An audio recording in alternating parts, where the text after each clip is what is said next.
Good morning and welcome to this edition of the Coach's Corner. I'm Claudell Clark, President and CEO of the Better Business Bureau of Greater Hampton Roads, and I'm here with William Bunn, owner of Pristine Backyard Creations. How you doing this morning? Fine. Good to see you, Claudell.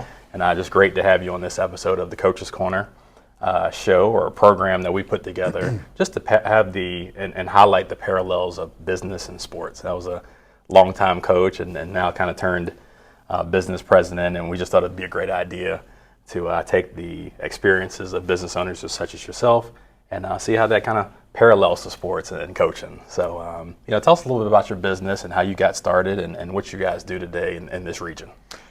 Well, Pristine Backyard Creations, home improvement and roofing division, we are a small family-owned and operated business.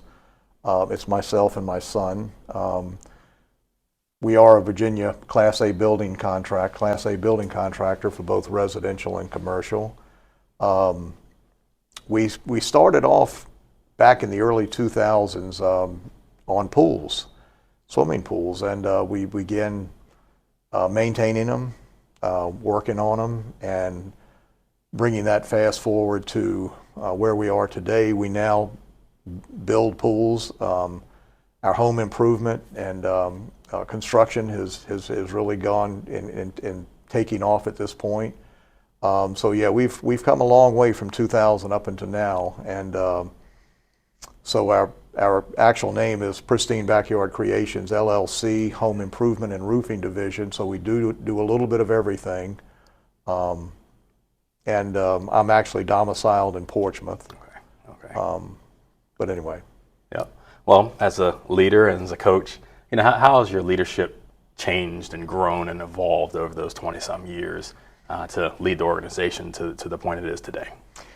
Well, I guess in my career, I've learned customer service is extremely important, okay. And I guess I'm sort of old school in a lot of senses in that, you can pick up the phone and you can call us and you actually talk to somebody, and I'm the person that you're going to talk to when you call our company. And whether it's on the phone, emails, or texting or whatever, I'm the person that handles all of that. And I know it's important to get back with a customer as soon as possible. So we try to strive at keeping customer service first and forefront in everything that we try to do. Right. The mark of a successful company, that customer care and the customer service.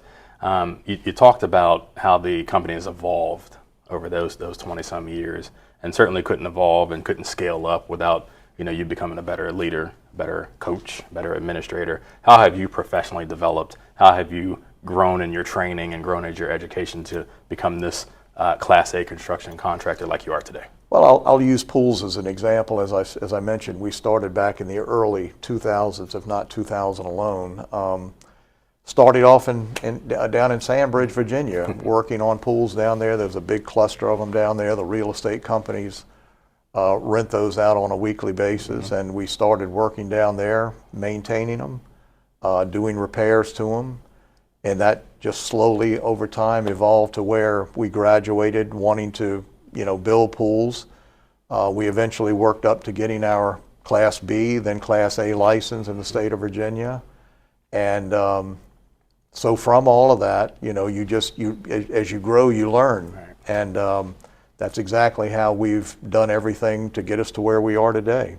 Right. Oftentimes you hear, and this is something that fascinates me, you hear about Class A or Class C or Class B. How long does it take to graduate classes, and what's behind that? A lot of people talk about these different letters, or you hear these things, but how does that work? How do you graduate to A? Well, the Class A being the better of all three. Mm-hmm. Class A, one of the things that gives you is there's no ceiling to how much you can do a job for. I mean, it could be $1 million job where a Class B has a ceiling. You can't go over a certain amount of money for a particular job. So, and the fact that we can do residential and commercial is a big part of it, because that's what's out there today is residential and commercial, and pretty much everything we do, whether it's pools and or construction. So it helps us be a little bit of everything.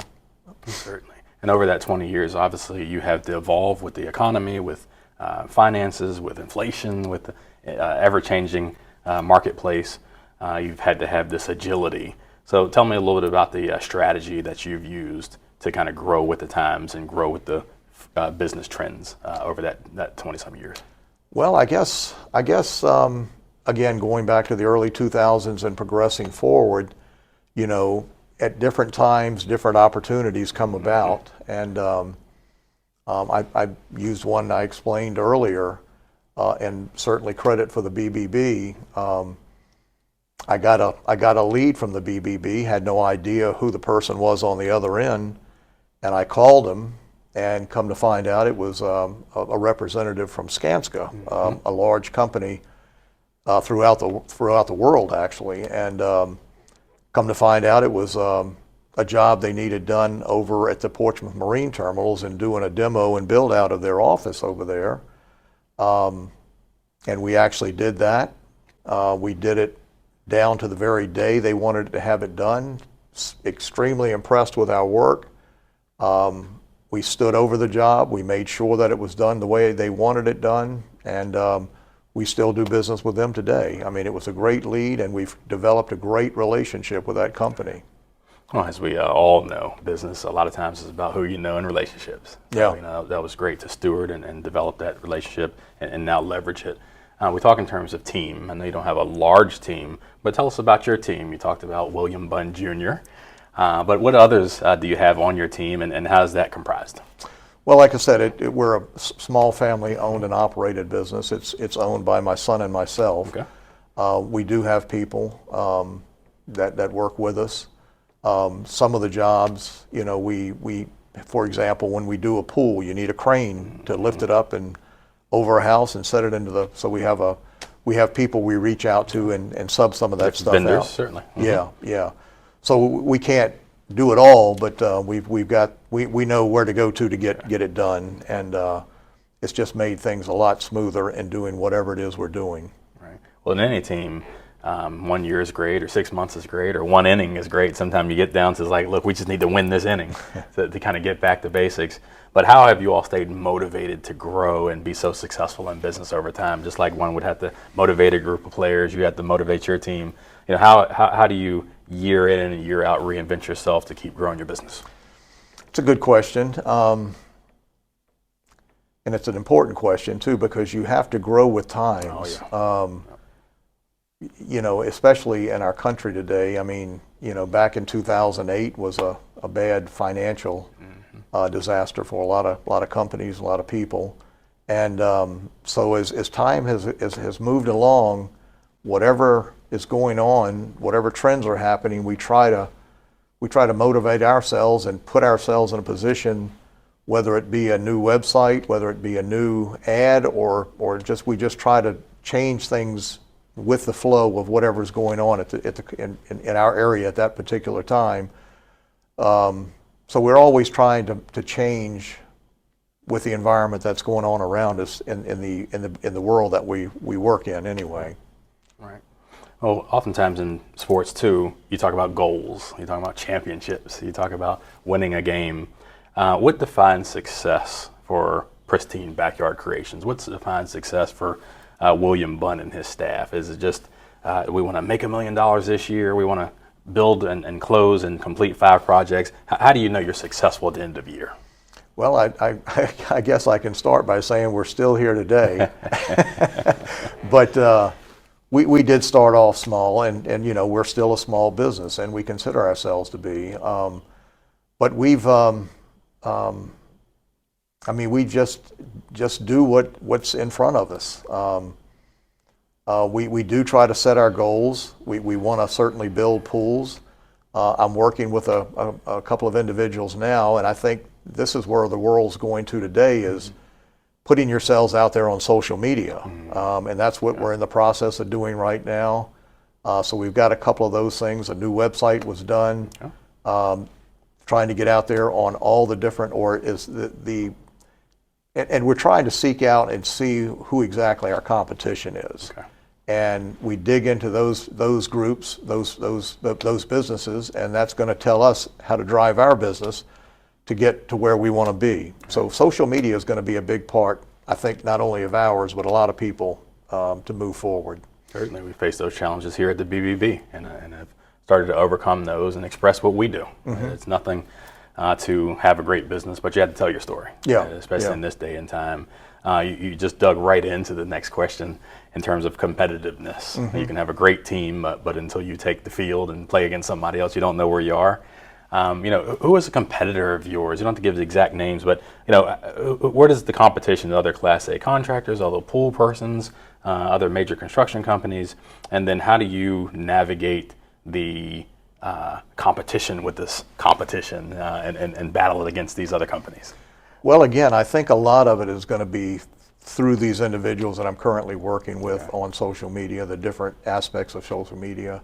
Everybody, when they're looking for somebody, they always say, well, I'll Google them, and I don't know if that's the only one or not, but I know that's not. It's a lot of other avenues now, but so that's primarily, I think, what we're trying to do is we know who our competitors are in the pool world, and we name them out, and we look at how they're doing, what they're doing in social media and other aspects, and then we take from that, glean from that what we can, and try to do the same for ourselves, and hopefully a little better. Right. Well, it certainly sounds like you have a great vision on how to grow the company and market the company and tell that story. Yeah. This is part of why we do this Coaching's Corner, to tell stories. We talked about, we had over 2,000 accredited businesses, and we wanted to tell the stories of these persons. So that's why you're here, and that's great. We talked earlier about customer care and customer service, and that's big, just caring for customers, speed of service, order accuracy, whatever it may be. And that lends itself to other things. What are some of the other values your company is based on, and the way you treat your employees and your team, and you treat your customers, and you treat the community that you serve? What are some of your values that you hold dear? I would say, using pools as an example, a lot of people want to have a pool, and I can understand why, but a lot of people don't know the first thing about a pool. So you have to, in working with that individual, and I do that, doing the contracts with them, walking them through the process, explaining everything to them, and then at the end of the day, when the pool's there, we do a go through everything with them, and even after that, they're still not going to understand a lot of what just went on and how to keep it going. The phone is open. Just give us a call. We'll come by. We'll answer your questions. So, from beginning to end and beyond, we work with our customers because we want that customer to come back or make a referral. And so we just try to treat our customers and our employees the same way. It's the way to do business, and it's the way the world should work. Very similar values here at the BBB, from that beginning of accreditation to 20 years later, still engaging with those persons and giving them this kind of holistic customer experience. So that's really neat there. We talk in terms of access, one of the words you just kind of mentioned here, to the customer of how to maintain the pool and how to understand this process, but access in another way. Access to information, and this is why we do this program. We want to serve as a resource. We want to have you serve as a resource. So what advice would you give to aspiring businesses or aspiring professionals who want to start a business to become a Class B or A contractor? Well, I guess I would recommend to anybody, talk to somebody, number one, and I'd be glad to talk with anybody. Kind of know, or at least set your goals, know what you want to do specifically. There's always a path to that, whatever it might be. But reach out to the BBB. That's a great place to start. We've been a member now for quite a few years, and a lot of good has come out of it. And a lot of times what you put into something is what you're going to get out of it. And that's what I'm trying to do now with the BBB. But certainly reach out to somebody, talk to them, find out, some of the basics that you really need to kind of get up and going, I think. Okay. And that was college courses or trade courses, or how does a person get started? Is that a 4-year building construction or architectural degree, or what are some of the baseline principles that one would need? Well, I guess depending on at the time you're getting ready to do that, what background you have and what you've already done, Certainly. that would certainly boost somebody to go in that direction. And then there are, as you said, tests that you can take with the state, excuse me, that you can take for your Class C. You can start off with C, graduate to B, and eventually work your way to a Class A business license like we've done. So sometimes it just takes a little time to get there, but again, speaking with someone, I mean, DPAR up in Richmond is open. You can call them. They can explain to you how the process works. But yeah, just getting a feel for what you want to do, and just talking to someone, talk to the BBB, and that'll help set you straight on the course you want to take. Absolutely. Well, you talked about how the BBB has helped you, and we've talked also about how accredited businesses such as yourselves, your accomplishments and your story have helped grow the BBB and our credibility. So the BBB seal that you have on your website, on your vehicles, on your correspondence, how has that really helped you to enhance your business? What does the BBB seal mean to you? Well, it's what a lot of customers are looking for. Yes, they like the fact that we're a Virginia Class A building contractor, but they know when they call the Better Business Bureau that they've got somebody, or they're going to be getting somebody to call them or email them who is a reputable business, a trustworthy business. And to me, that speaks volumes in today's world. So when I get a lead from the BBB, I'm within seconds of getting it. I'm on the phone to that customer, because that's what they're expecting. Certainly. Well, William, we cannot thank you enough for this time today. Thank you, Claudell. We certainly admire your business, just appreciate your investment into the BBB, and we want to continue to do outreach programs like this, continue to serve as a resource to yourself and thousands of other businesses, and then help you all to grow and help you enhance and help you to be in business another 20 years. Thank you for this opportunity. I really appreciate it. Yes, sir. Thank you. All right.